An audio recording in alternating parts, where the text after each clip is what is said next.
Hey guys, tonight we're stepping back in time, not to the grand battlefields or royal courts you usually hear about, but to a place far more intimate and perhaps unexpectedly regulated, your head. Imagine, if you will, the gentle rustle of a heavy wool gown against your legs as you stroll down a cobblestone street in Elizabethan London. The air is thick with the scent of wood smoke, damp earth, and something else. Is that lavender? Or perhaps something a little less pleasant, wafting from a nearby tannery? You glance around, admiring the timber-framed houses, the bustling market, and then your gaze drifts upwards. You notice something peculiar about the people passing by. Their hair. It's a statement. Every curl, every braid, every tightly coiffed style seems to broadcast a secret message. And in this world, failing to understand or adhere to these silent declarations could land you in quite a pickle. You probably wouldn't survive a single morning commute without a minor hair-related scandal. You see, in Elizabethan England, your hair wasn't just, well, hair. It was a social billboard, a political statement, and a moral compass all rolled into one intricately pinned or carefully trimmed package. From the moment you woke up, perhaps on a straw mattress, and glanced at your reflection in a polished metal mirror, if you were lucky enough to have one, the question of your hair's appearance would loom large. Was it the right color? The right length? Did it project the correct image of your station, your wealth, your piety? The sheer scrutiny was enough to make one's scalp itch, even without the persistent threat of lice. Historians still argue whether the strictness of these regulations was primarily driven by economic control or a deeper moral anxiety about social order. This wasn't just about fashion, though fashion certainly played its part. Oh no, this was about law. Actual, honest-to-goodness laws, sometimes enshrined in parliamentary acts, sometimes whispered through local ordinances, but always with the weight of social expectation behind them. Imagine trying to catch a snooze with that kind of pressure hanging over your head. It's enough to give anyone a headache, or perhaps a permanent bad hair day. So, before you get comfortable, take a moment to like the video and subscribe, but only if you genuinely enjoy what I do here. Let me know where you're listening from and what time it is for you right now down in the comments. It's always fascinating to see how far these sleepy history tales travel. Now, dim the lights, maybe turn on a fan for that soft background hum, and let's ease into tonight's journey together, untangling the surprisingly elaborate and endlessly fascinating web of Elizabethan hair laws. You're walking the streets, and you see a woman with vibrant, almost shockingly red hair. Your first thought might be, oh, what a striking color. But in Elizabethan England, your first thought would be, is she allowed to have hair that color? Because every strand, every dye, every carefully placed curl spoke volumes about your status, your wealth, and even your moral standing in the intricate hierarchy of society. Your hair, in essence, was a living, breathing, and sometimes legally binding resume of your place in the world. It was less about personal expression and more about public declaration. Forget subtle cues. This was often about loud, unavoidable statements. Even the smallest stray curl could be seen as an act of rebellion. So, you've just glimpsed that woman with the fiery red hair, and your mind is already whirring through the unwritten rulebook of Elizabethan society. Because for every person you encounter on those bustling streets, their hair color and style aren't just matters of personal taste. They're quite literally badges of identity, instantly broadcasting their social standing. Imagine trying to get a decent night's sleep when every strand on your head is under public scrutiny. It's enough to keep anyone tossing and turning. Let's start with hair color. While today we might consider a bold new hue a fun experiment, in Elizabethan England, certain colors were practically reserved for specific echelons of society.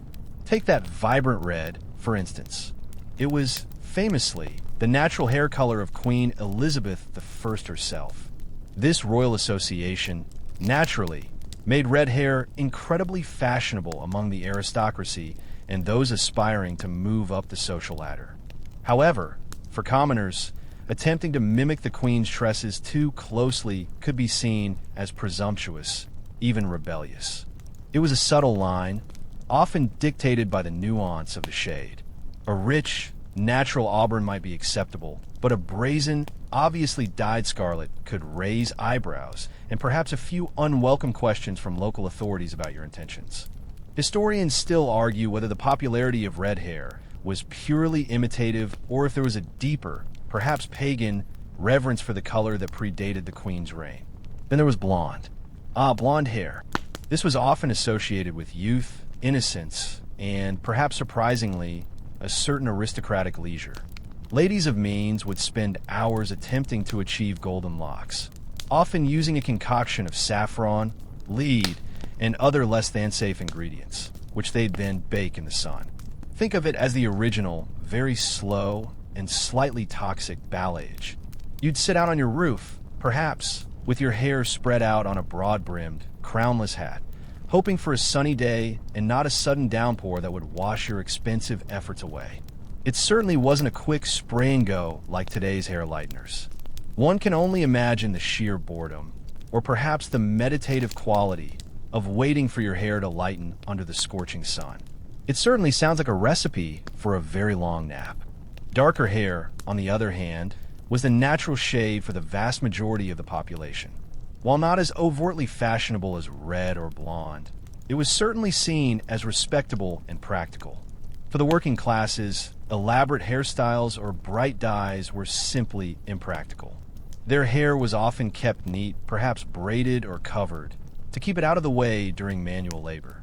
A peasant woman attempting to sport an elaborate, dyed blonde coiffure would not only seem ridiculous, but might also be suspected of trying to conceal her true social status, which, as we'll see, could lead to trouble.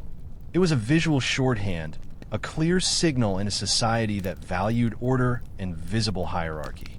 Your hairstyle itself was equally telling. For women, elaborate updos, intricate braids, and gravity-defying curls signified wealth, as they required leisure time and often the services of a skilled hairdresser or at least a very patient servant. Simpler styles, perhaps just a simple knot or a humble coif, indicated a more modest background. For men, longer hair was often associated with the gentry and nobility, while shorter, more practical cuts were common among tradesmen and laborers. It was a nuanced language, understood by all. You didn't need to ask someone their profession. Often, a quick glance at their hair was enough to place them within the societal pecking order. So, as you drift off, imagine yourself meticulously styling your hair each morning, not just for aesthetics, but to ensure you were sending the correct, silent message to everyone you met. Now, with the importance of hair color and style firmly established in your mind, you're ready to encounter the true heavyweights of Elizabethan social control, the sumptuary laws. These weren't just polite suggestions. They were a fascinating, pervasive, and often frustrating set of regulations that dictated exactly who could wear what, down to the very fabric of your hose, and, crucially for a narrative, the ornaments in your hair.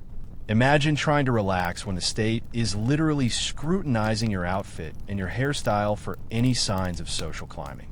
It's enough to make you pull your hair out, if you were allowed to, of course. These laws were, at their heart, designed to maintain the rigid social hierarchy of the time. In a society where wealth was increasingly visible, but inherited status still held immense sway, sumptuary laws acted as a visible fence, keeping everyone in their designated social paddock. They prevented commoners from dressing above their station, which, in the eyes of the aristocracy, preserved order and prevented a confusing blurring of class lines.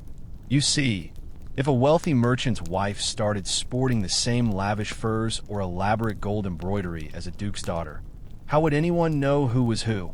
It was less about keeping people humble and more about keeping them visibly stratified. Historians still argue whether the sumptuary laws were truly effective in preventing social mobility or simply served as a constant reminder of class distinctions. When it came to hair, the sumptuary laws often focused on adornments. Pearls, jewels, gold thread, and elaborate silken ribbons were strictly regulated. If you were a person of humble origins, even if you managed to scrimp and save enough to buy a small string of pearls, wearing them openly in your hair could lead to a fine, or worse, public shaming. Imagine saving up for months, perhaps even years, for a beautiful hairpiece, only to be told it was illegal for you to wear it. It's enough to make you want to put on a cap and hide your head forever. For the nobility and gentry, on the other hand, the more elaborate the better. Their hair could be a veritable cascade of expensive trinkets and woven gold, proudly displaying their wealth and status. The quality of the ribbons, the sparkle of the jewels, the sheer number of pins holding an intricate hairstyle together, these were all regulated. Not by specific statutes that said, no commoner shall wear more than 3 pearls in their hair, but by broader decrees about the value of materials. If the total value of your hair adornments exceeded a certain amount, and you weren't of the appropriate noble rank, you were in violation. It was a subtle, yet powerful, form of economic control, ensuring that only those with inherited wealth could truly flaunt it. Even the materials used to construct hairstyles could fall under sumptuary scrutiny. While actual human hair for wigs and extensions was more about moral debate, as we'll get to, the silks, velvet, and gold netting used to hold hair in place were subject to the same rules as the fabric of your clothes. If you were a farmer's daughter, a simple linen coif was your lot.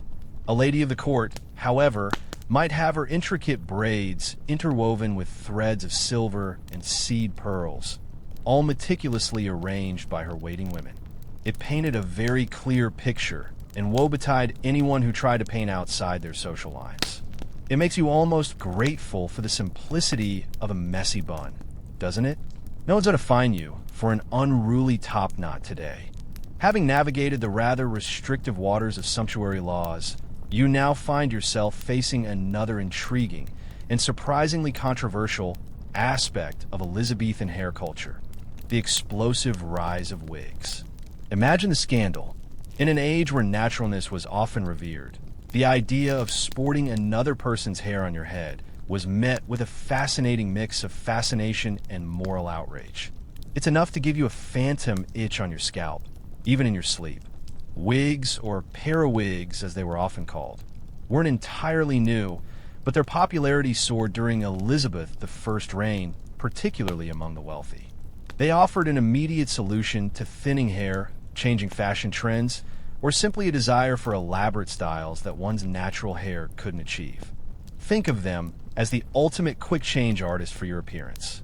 You could go from a demure coif to a towering edifice of curls in mere moments, provided you had the wig, the pins, and a patient servant.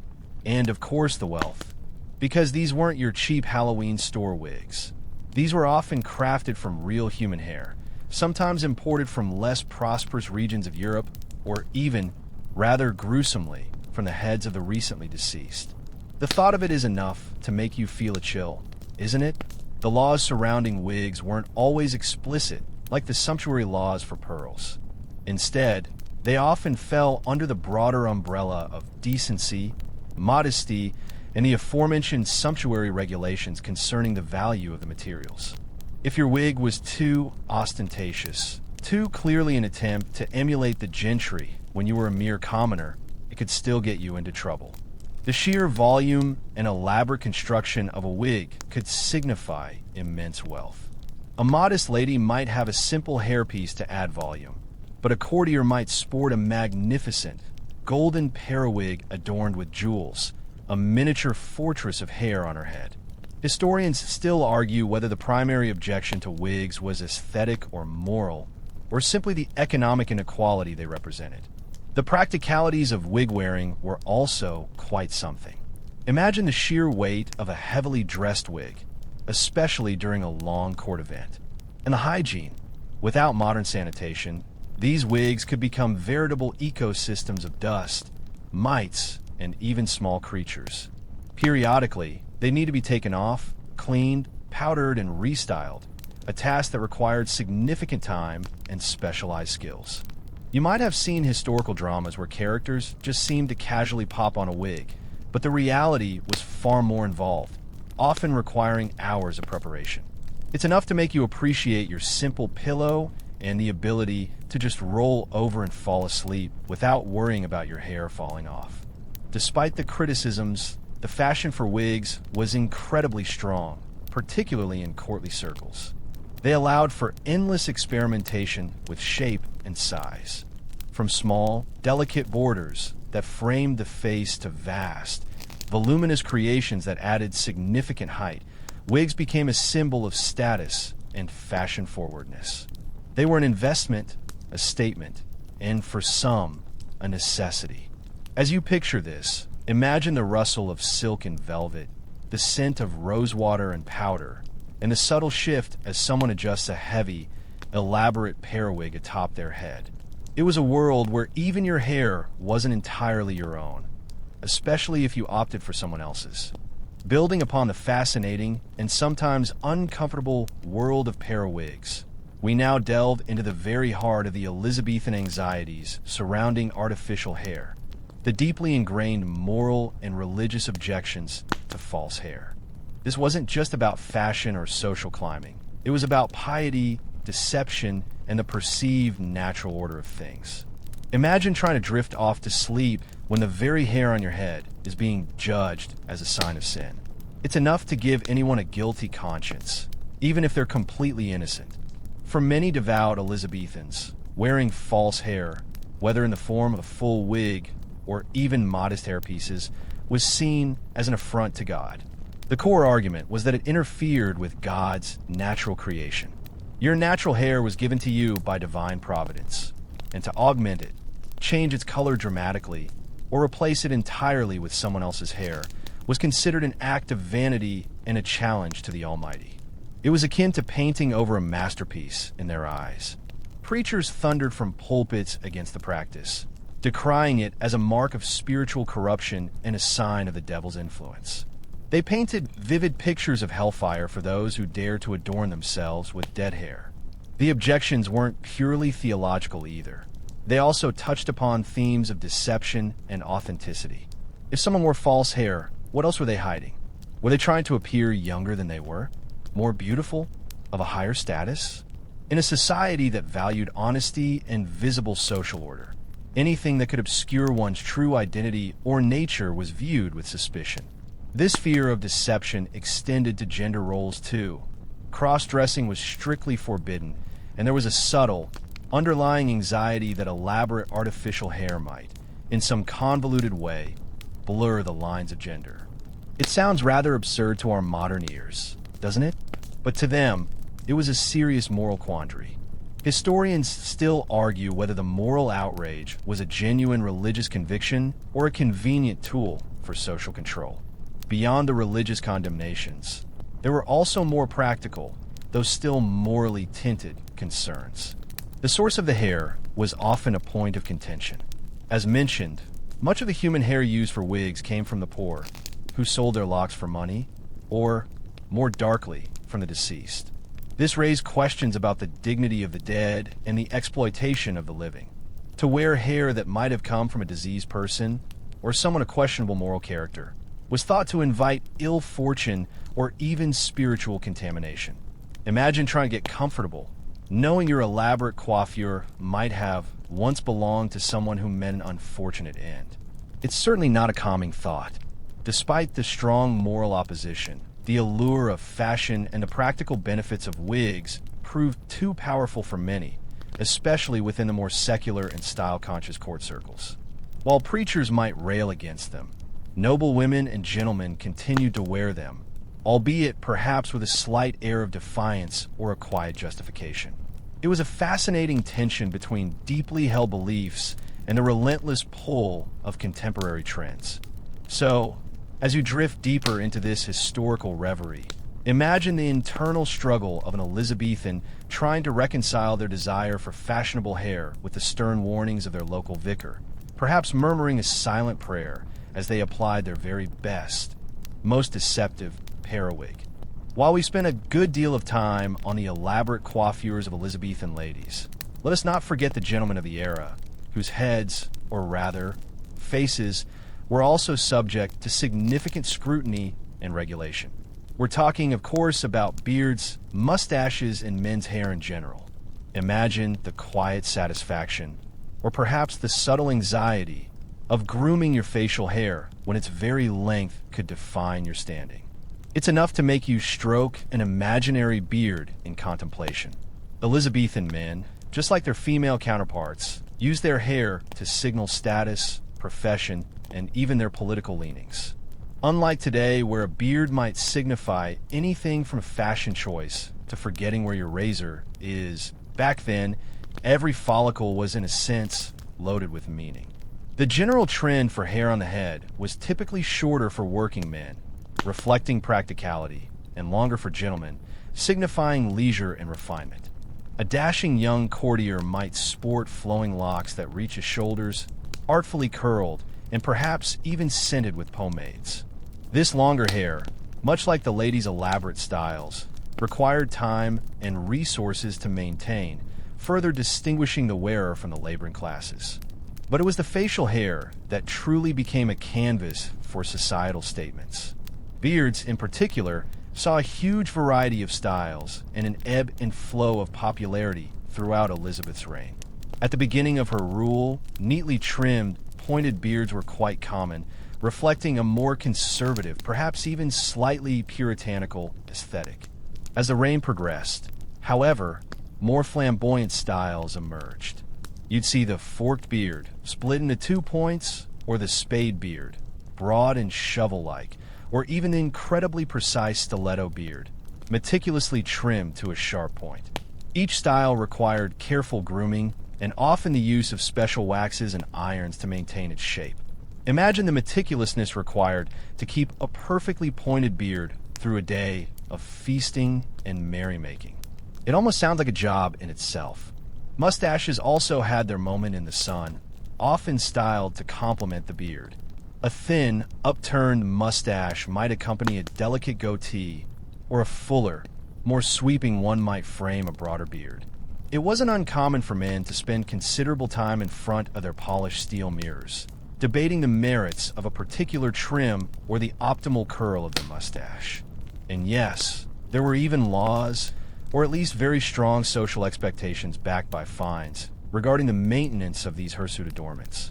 A vagrant with a well-groomed, aristocratic-style beard might be looked upon with suspicion, perhaps even accused of trying to pass himself off as someone he wasn't. Historians still argue whether the elaborate beard styles were a form of male vanity or a way to assert masculinity in a female-dominated court. One of the more quirky tidbits from this era concerns the beard tax in some European countries, though not strictly in Elizabethan England. However, the idea of regulating facial hair was certainly in the air. For example, soldiers might be required to keep their beards trimmed short for practical reasons, while scholars might cultivate long, flowing beards as a sign of wisdom. The specific length, density, and style of a man's beard could indicate his age, his profession, his marital status, and even his allegiance to particular philosophical or religious movements. So, the next time you see a portrait of an Elizabethan gentleman, take a moment to truly appreciate the intricate statement he's making with his facial hair. It was far more than just a fashion choice. It was a deeply ingrained part of his public identity, meticulously crafted and often subject to the unwritten and sometimes written laws of the land. Having considered the very precise statements made by Elizabethan men's facial hair, it's now time to turn our gaze to the most influential head of hair in the entire kingdom, that of Queen Elizabeth I herself. Her personal style wasn't just a matter of royal preference.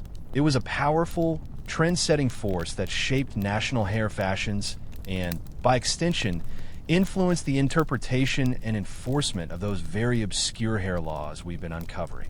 Imagine the pressure of knowing your every hairstyle decision could set a kingdom-wide trend. It's enough to make you wish for a simple bonnet and a quiet life in the country. Elizabeth I was, without a doubt, a fashion icon of her age. Her portraits, which were widely circulated as a form of propaganda and image management, showcased a carefully constructed visual identity. And central to this identity was her hair. Initially, in her younger years, she might have favored simpler styles, perhaps with her own natural reddish blonde hair peeking out. But as her reign progressed and her image as the Virgin Queen solidified, her hairstyles became increasingly elaborate, symbolic, and, crucially, artificial. She famously wore wigs, often made of red or golden hair, styled into towering, intricate creations that often featured pearls, jewels, and rich fabrics. These weren't just about looking good. They were about projecting power, majesty, and a certain ageless quality.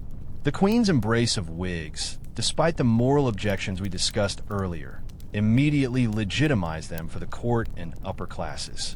If the monarch herself was wearing false hair, how could it be truly sinful? Her choice instantly created a loophole, or at least a strong social precedent, for aristocratic women to follow suit. Suddenly, a periwig wasn't just a deceptive adornment. It was a sign of loyalty, an emulation of the Queen's majestic appearance. Of course, the sheer cost and elaborate nature of her wigs ensured that this was a fashion largely inaccessible to the lower classes, thus subtly reinforcing the sumptuary laws. Historians still argue whether her fashion choices were purely strategic or also reflected genuine personal taste. Elizabeth often favored styles that pulled the hair back from her forehead, revealing her high brow, a feature considered beautiful at the time. Her hair was frequently dressed with an assortment of jeweled nets, gold wires, and pearls, creating a halo effect around her face. These adornments were not merely decorative. They were potent symbols of her wealth, her purity, and her status as monarch. Imagine the sheer weight of some of these elaborate creations, painstakingly arranged by her ladies-in-waiting. It makes a modern-day tiara seem rather lightweight, doesn't it? The Queen's influence extended even to the very color of hair. While red hair was initially considered unlucky by some, Elizabeth's natural fiery locks, combined with her adopted golden wigs, made reddish gold the quintessential fashionable shade. Ladies would go to great lengths, using various concoctions, to achieve a similar hue. This royal endorsement of a specific color shows just how deeply her personal preferences could cascade down through society, creating trends that even the obscure hair laws had to bend around. So, as you picture the formidable Queen, imagine not just her elaborate gowns and stern gaze, but the magnificent, meticulously crafted hair that crowned her, a powerful visual testament to her reign and its pervasive influence on every aspect of Elizabethan life, right down to the very strands on your head. From the dazzling, royally approved hues of Elizabethan wigs, let's now gently pull back the curtain on a more intimate, and perhaps slightly less glamorous, aspect of hair in this era. The often laborious and sometimes risky process of dyeing and hair treatments. Imagine trying to lighten your hair using ingredients that could quite literally blind you, all in the name of fashion. It's enough to make you grateful for modern, salon-safe hair products and the simple act of switching off the lights and falling asleep without fear of chemical burns. The desire to alter one's hair color, particularly to achieve the fashionable reds and golds championed by Queen Elizabeth I, was strong. But without modern chemistry, the methods employed were often primitive, dangerous, and required immense patience. One popular, albeit hazardous, method involved concoctions containing saffron, lead, and sulfur. Yes, you heard that right, lead. These mixtures would be applied to the hair, and then, as we briefly touched on, the hair would often be exposed to direct sunlight to activate the lightening properties. Picture a lady of leisure, sitting for hours on a rooftop or in an open courtyard, her hair spread out on a broad-brimmed, crownless hat, hoping for sunshine and not a sudden, embarrassing rain shower. It was a commitment, to say the least, and certainly not a quick fix before a night out. The risks associated with these treatments were considerable. Lead, as we now know, is highly toxic and could lead to various health problems, including neurological damage and, ironically, hair loss. Sulfur, while perhaps less acutely toxic, could irritate the scalp and leave a rather unpleasant odor. One can only imagine the fumes wafting off a lady's head as she attempted to achieve that perfect golden blonde. It certainly wasn't the sweet smell of modern hair dye. Historians still argue whether the long-term health effects of these practices were widely understood at the time or simply accepted as the price of beauty. Beyond coloring, other treatments aimed to condition or perfume the hair. Rose water, sweet oils, and various herbal infusions were used to add shine, soften texture, and mask any less than pleasant odors a necessity in a time of less frequent bathing.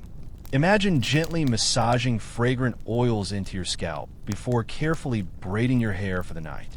It sounds rather soothing, actually a quiet ritual of self-care in a bustling world. For those struggling with dryness or frizz, concoctions made from animal fats or vegetable oils might be applied, often leaving the hair feeling heavy and greasy by modern standards. There were also methods for encouraging hair growth, or conversely, for removing unwanted hair. Though less documented for everyday use, recipes for depilatories existed, often using harsh chemicals. For promoting hair growth, folk remedies abounded, ranging from the truly bizarre to the mildly plausible. Remember the crocodile dung sunscreen we might have mentioned in another tale? Well, some ancient Egyptian remedies for hair growth were similarly unconventional. Luckily, the Elizabethans mostly stuck to more conventional, albeit still rudimentary, herbal remedies for encouraging a thick mane. So, as you slowly drift into slumber, consider the Elizabethan woman or man meticulously applying a homemade hair dye, patiently sitting in the sun, or carefully perfuming their locks.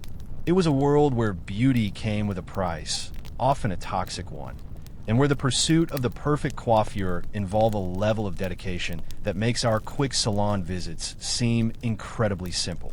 From a surprisingly dangerous pursuit of hair color, let's now shift our focus to an equally fascinating, though perhaps less obvious, aspect of Elizabethan hair lore: the widespread belief in hair as a health indicator.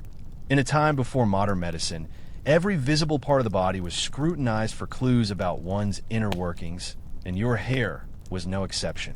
Imagine worrying that a bad hair day wasn't just a fashion faux pas, but a sign that your humors were out of whack.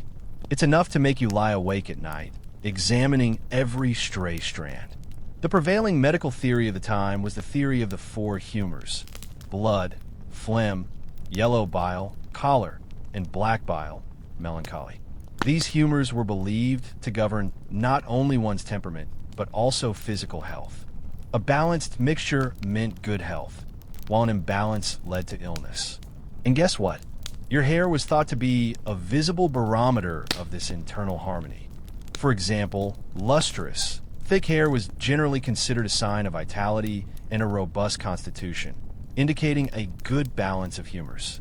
Conversely, dull, brittle, or thinning hair might be viewed as a symptom of internal imbalance, perhaps an excess of black bile, hinting at melancholy or other ailments.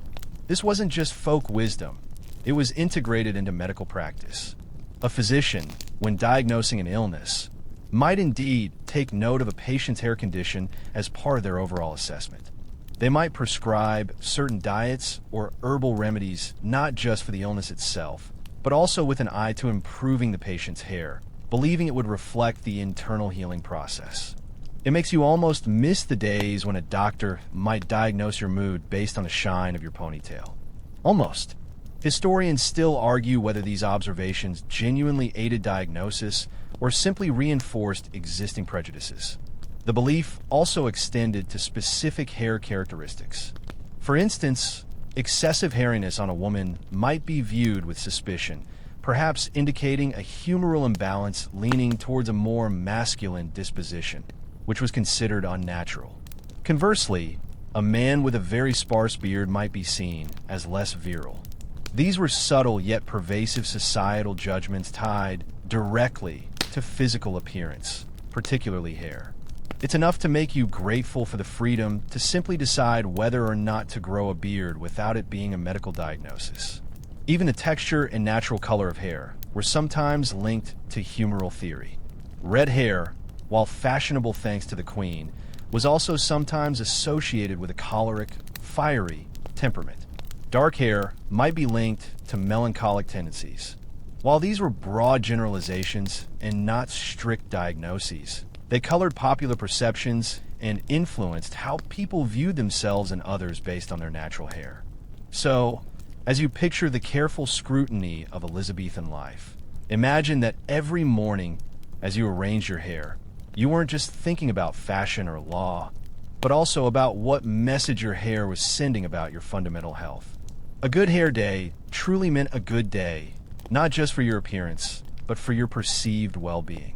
It was a silent, constant health report growing right there on your head. Now, with all these rules, expectations, and anxieties swirling around Elizabethan hair, you might be wondering, what happened if you broke them? What were the consequences for sporting the wrong wig or adorning your hair with pearls when you weren't at the proper station? Well, the answers range from the subtly embarrassing to the truly humiliating. We're talking about the punishments for hair violations, which often focus less on physical pain and more on public shaming. Imagine being made an example of just because your curls were too extravagant. It's enough to make you want to shave your head and become a monk, or at least invest in a very good hat. While there weren't usually explicit statutes for wrong hair, violations often fell under the broader sumptuary laws or general ordinances against excessive vanity and social pretense. The immediate consequences for minor infractions might involve a fine. If you were caught wearing forbidden adornments, the local official might confiscate the offending items and levy a monetary penalty. For a poor family, even a small fine could be a significant burden, so the threat was very real. It wasn't like getting a parking ticket. It was more like getting a parking ticket that also judged your entire social standing. However, the more severe and perhaps more psychologically impactful punishments involved public shaming. Imagine being made to stand in the town square, perhaps in the pillory, not for theft or violence, but for the audacity of having hair that was too long, too red, or too adorned. This public humiliation served as a deterrent, a stark warning to others not to stray from their appointed place in society. Your neighbors, your friends, even your family would witness your disgrace. The sting of public scorn in a tight-knit community could be far more painful than any physical punishment. Historians still debate the frequency of these public shaming events for hair offenses, suggesting they were likely rarer but highly memorable. For repeat offenders, or those deemed particularly obstinate in their disregard for social norms, the consequences could escalate. Sometimes, a local magistrate might order the confiscation and public destruction of the offending hairpiece or adornment. Imagine your prized wig, perhaps imported at great expense, being unceremoniously cut up or even burned in front of a jeering crowd. It's a rather dramatic way to enforce a dress code, wouldn't you agree? This wasn't just about removing the forbidden item. It was about stripping the individual of their vanity and publicly asserting the authority of the law and social order. There were also the subtle, unspoken punishments. If you consistently defied the unwritten hair rules, you might find yourself socially ostracized. Invitations to gatherings might cease, business dealings could dry up, and your reputation within the community could suffer irreparable damage. In a society where social networks were vital for survival and prosperity, this could be a crushing blow, far more debilitating than a simple fine. So, as you picture the meticulous efforts Elizabethans put into their hair, remember that beneath the elaborate curls and shining adornments lay a very real fear of stepping out of line, and the harsh, albeit often bloodless, consequences that awaited those who dared. Having explored the rather strict consequences of hair violations in the bustling centers of Elizabethan England, let's now broaden our gaze to consider how hair customs varied across different regions of England, and perhaps even into the nascent reaches of its influence. Because, while London might have been the epicenter of fashion and royal decrees, life beyond its walls often followed different rhythms, and thus, different hair-related expectations. Imagine the subtle confusion of traveling from a strict town to a more lenient village, wondering if your carefully coiffed hair was still acceptable. It's enough to make you wish for a universal hair rulebook, or perhaps just a very comfortable hood to hide under. While the sumptuary laws were theoretically national, their enforcement could be patchy and localized. A zealous mayor in one town might crack down harshly on excessive hair adornments, viewing it as a sign of moral decay or social disorder, whereas a more lenient or preoccupied magistrate in a neighboring county might turn a blind eye. This created a fascinating mosaic of local hair cultures. For example, in a rural farming community, practicality often trumped fashion. Elaborate curls or heavy wigs would be cumbersome and quickly ruined by manual labor. Women might keep their hair neatly braided and tucked under simple coifs, while men opted for shorter, unfussy cuts. The unwritten law here was efficiency and utility, not haute couture. Historians still argue whether regional variations in hair trends were primarily due to differing levels of enforcement or deeply ingrained local traditions. Conversely, in prosperous port towns or burgeoning industrial centers, where new wealth was emerging and social hierarchies were perhaps more fluid, you might find a greater willingness to push the boundaries of hair fashion. Merchants' wives, keen to display their newfound prosperity, might subtly, or not so subtly, emulate courtly styles, even risking a gentle rebuke. The influence of foreign traders and sailors might also introduce new trends, creating a more diverse and experimental approach to hair than in the more traditional agrarian heartlands. Think of it as the difference between a big city fashion week and a quiet country fair. Both have their styles, but the intensity is wildly different. Even within social classes, regional variations existed. A gentleman in the West Country might favor a slightly different beard style than a gentleman from East Anglia, reflecting local gentry traditions and even regional pride. These were often subtle nuances, perhaps a slightly longer mustache here, a different type of knot for the hair there, but they were recognized and understood by those within the regional social circles.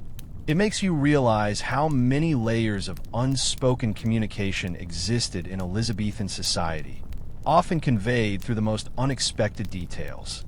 So, as you picture the diverse landscapes of Elizabethan England, from the bustling streets of London to the quiet fields of the countryside, from the rugged coastlines to the dense forests, remember that even something as seemingly universal as hair was subject to a fascinating array of regional interpretations and localized enforcement. Your hair wasn't just a reflection of your national identity, but also a quiet, constant whisper of where you called home and what unwritten rules governed its strands. From the diverse regional interpretations of hair rules, let's now peer into the fascinating world of Elizabethan hairdressing tools and the burgeoning trade that emerged around the elaborate hair fashions. Because, while many might have managed their own basic coifs, achieving those truly intricate styles often required more than just nimble fingers. It demanded specialized implements, and for the wealthy, the services of a skilled professional. Imagine trying to curl your hair with hot irons over an open flame.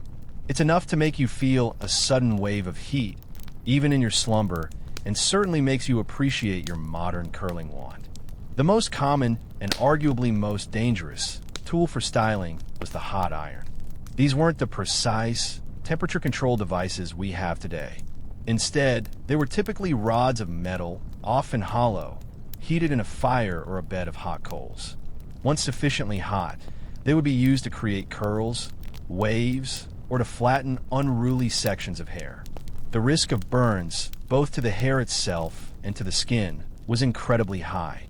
Imagine the constant smell of singed hair, a faint, lingering scent around any fashionable Elizabethan lady. And the patience required. You couldn't just quickly clamp and release. It was a slow, careful process to avoid disaster. Historians still argue whether the prevalence of hair loss in later life was more due to poor hygiene or the constant assault of these hot irons. Beyond the irons, a variety of combs and brushes were essential. These were made from materials like bone, wood, and sometimes ivory for the wealthy. Combs came in various sizes, from fine-toothed ones used for detangling and, rather less appealingly, for removing lice, a common affliction across all social classes, to broader combs for shaping. Brushes, often with boar bristles, helped to smooth and polish the hair, distributing natural oils or applied pomades. Imagine the satisfying, soft scratch of a boar bristle brush against your scalp, a small comfort in a world of rigid rules. For those truly elaborate updos and a wig, an arsenal of pins was indispensable. Hairpins, often made of metal, were used to secure braids, curls, and extensions in gravity-defying arrangements. Think of the sheer number of pins required to hold a towering periwig in place for hours on end. It was like constructing a small, intricate building on your head. And for shaping and holding styles, various waxes and pomades were used, often scented with flowers or spices to mask other less pleasant odors. The emergence of a dedicated hairdressing trade mirrored the growing complexity of hair fashion. While domestic servants often assisted their mistresses with daily grooming, truly elaborate courtly styles or wig maintenance often required the expertise of professional barbers or periwig makers. These individuals possessed the specialized skills to cut, curl, dye, and dress hair, and to craft and repair expensive wigs. They were the original celebrity stylists, albeit with far less glamour and far more potential for scalding. This wasn't a universal service, of course. For the vast majority of the population, hair care was a self-administered affair, or perhaps a task shared amongst family members. But for those who could afford it, the professional touch ensured their hair met the exacting standards of the day.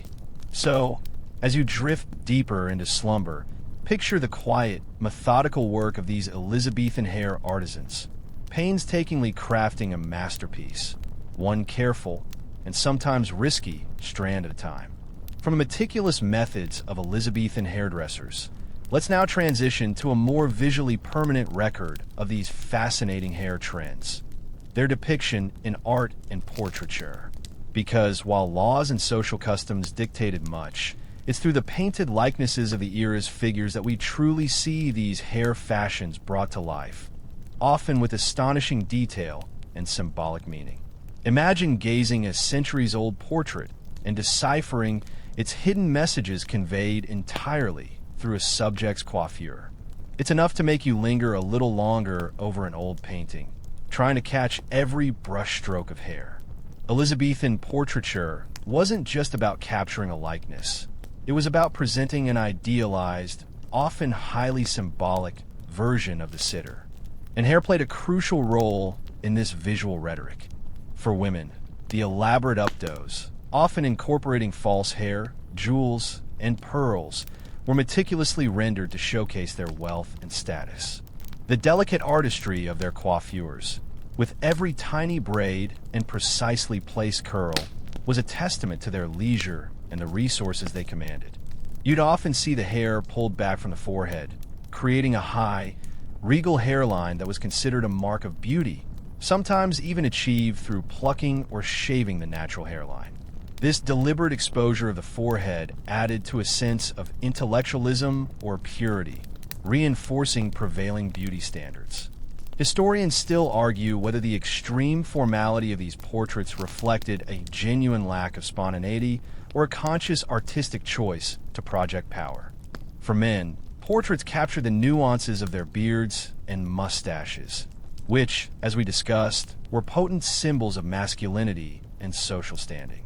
The spade, forked, or stiletto beards were immortalized in oil, their precise shapes indicative of the sitter's adherence to current fashions or perhaps their own unique statement. The texture of the beard, whether soft and flowing or stiff and precisely trimmed, was often rendered with remarkable fidelity by the artists, highlighting the care and attention given to facial hair. You can almost feel the scratch of the bristles as you examine these painted faces. Furthermore, the symbolism of hair in portraits extended beyond mere fashion. White or gray hair, for example, could signify wisdom and age, lending gravitas to older subjects. The vibrant red or golden hues, especially on female subjects, subtly echoed the queen's own hair color, a silent nod of allegiance and admiration. Even the way light caught the pearls woven into a lady's hair could be intended to convey purity or divine favor. These weren't just paintings, they were carefully constructed visual narratives where every detail, down to a single strand of hair, contributed to the overall message. As you consider these painted images, imagine the artists themselves meticulously capturing every coil and braid, every hair on a beard, knowing that these details would convey not just identity, but wealth, status, and moral standing for centuries to come. The artistry involved in depicting these elaborate hairstyles, especially the delicate way light reflected off jeweled hairnets or the subtle sheen of a well-pomaded beard, is truly remarkable. So, as you drift deeper into the quiet contemplation of art, picture these Elizabethan figures, their stories, and their meticulously styled hair preserved forever on canvas, waiting for you to decipher their silent tales. We've explored the laws, the fashions, and the societal pressures surrounding Elizabethan hair, but now let's consider a more defiant aspect: hair as a symbol of rebellion. Because even in a society obsessed with order and conformity, there are always those who dare to challenge the status quo. And sometimes, their medium of defiance was as simple, yet potent, as their hairstyle. Imagine deliberately choosing a haircut that signals your dissent. It's a quiet rebellion, but one that could certainly ruffle some feathers and perhaps even get you noticed by the authorities. While overt defiance of sumptuary laws could lead to direct punishment, more subtle acts of rebellion through hair often existed within the margins. One of the most significant examples came from certain religious groups, particularly the Puritans. While not all Puritans rejected fashionable attire outright, many advocated for a simpler, more modest appearance, often eschewing the elaborate wigs, dyes, and excessive adornments popular at court. For men, this often meant shorter, unadorned hair, contrasting sharply with the longer, curled locks of the gentry. For women, it might involve plain coifs that completely covered their hair, rather than revealing fashionable styles. This choice wasn't just about personal piety. It was a visible statement against the perceived excesses and vanities of the established church and court. It was a silent uniform of dissent, worn on the head. Historians still argue whether Puritan hair choices were primarily religious statements or also a form of socio-political protest against the Anglican establishment. Beyond religious dissent, there were also more general acts of individual rebellion. A young man from a middling family might choose to wear his hair longer than was deemed appropriate for his station, subtly mimicking the gentry, or even adopting a more wild, unkempt style that spoke of a rejection of societal norms. For women, perhaps it was the quiet refusal to pluck their hairline or to wear a slightly less fashionable, but more comfortable hair covering. These weren't grand gestures, but in a society where every detail was scrutinized, they were noticed. Imagine the quiet satisfaction of knowing you were subtly, almost imperceptibly, pushing back against the prevailing expectations. Sometimes, hair became a symbol of outright criminal activity or social marginalization. Outlaws or vagrants might be depicted with wild, unkempt hair, deliberately contrasting with the groomed appearance of respectable society. This wasn't a fashion choice, but a visual shorthand that marked them as outside the social contract. Conversely, there were also those who, through their marginalized status, were simply exempt from the strictures of fashion. Beggars and the truly destitute likely had little concern for sumptuary laws. Their hair was simply a matter of practicality and survival. Their lack of adherence to hair trends was less rebellion and more an unfortunate consequence of their circumstances. So, as you drift into the deeper parts of your rest, consider the varied ways in which hair, far from being just a decorative element, could become a powerful, albeit silent, tool of rebellion in Elizabethan England. From the devout Puritan quietly asserting their beliefs through a simple cut, to the daring individual subtly pushing the boundaries of social expectation, every hair had the potential to tell a tale of conformity or, wonderfully, of defiance. As our journey through the intricate world of Elizabethan hair laws draws to a close, let's observe how these once rigid regulations began their slow, gentle fade, giving way to new eras and new definitions of beauty. We're reaching the end of the strict sartorial control, a time when hair, gradually, became less a matter of legal decree and more a canvas for evolving fashion. Imagine the quiet relief as the weight of rigid social expectations slowly lifts from your head. It's a soothing thought, a gradual release into simpler styles and less scrutinized strands. The strictness of the sumptuary laws, including those pertaining to hair, began to wane in the decades following Elizabeth I's reign. The reasons for this decline were multifaceted.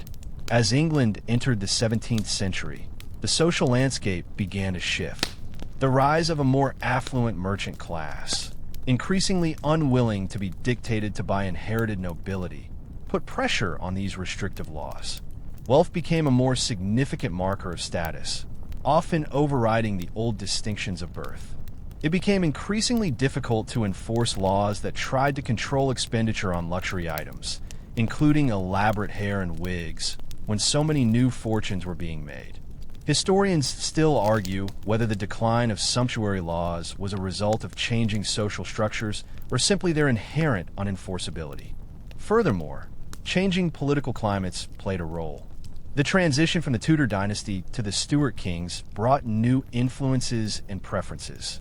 While some sumptuary laws lingered in statute books, their practical enforcement became less common. The elaborate, towering styles of the Elizabethan court eventually gave way to different aesthetics, sometimes simpler, sometimes equally complex but with different forms, as seen in the long, flowing curls favored by cavalier gentlemen. The very definition of what was fashionable or appropriate shifted, naturally eroding the old rules. The evolving understanding of hygiene and health also subtly influenced hair practices. While still far from modern standards, a growing awareness of cleanliness meant that some of the heavy, rarely washed wigs might have seemed less appealing. The public appetite for the dramatic, often uncomfortable styles of the Elizabethan era began to lessen, paving the way for hair to become less of a grand statement and more of a personal adornment. Think of it as a slow exhale after centuries of holding one's breath.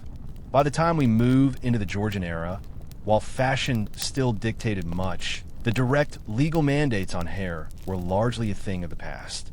Hair remained a powerful symbol, but its meaning was now conveyed through the subtle language of style, rather than the blunt instrument of law. The freedom to choose your own hairstyle, to dye it a color simply because you liked it, was a slow dawning reality, a quiet revolution on the head of every citizen. So, as you finally settle into a deep, peaceful sleep, envision this gentle unfolding of history, where the burden of archaic hair laws gradually lifted, leaving behind only the soft echoes of a time when every strand truly told story.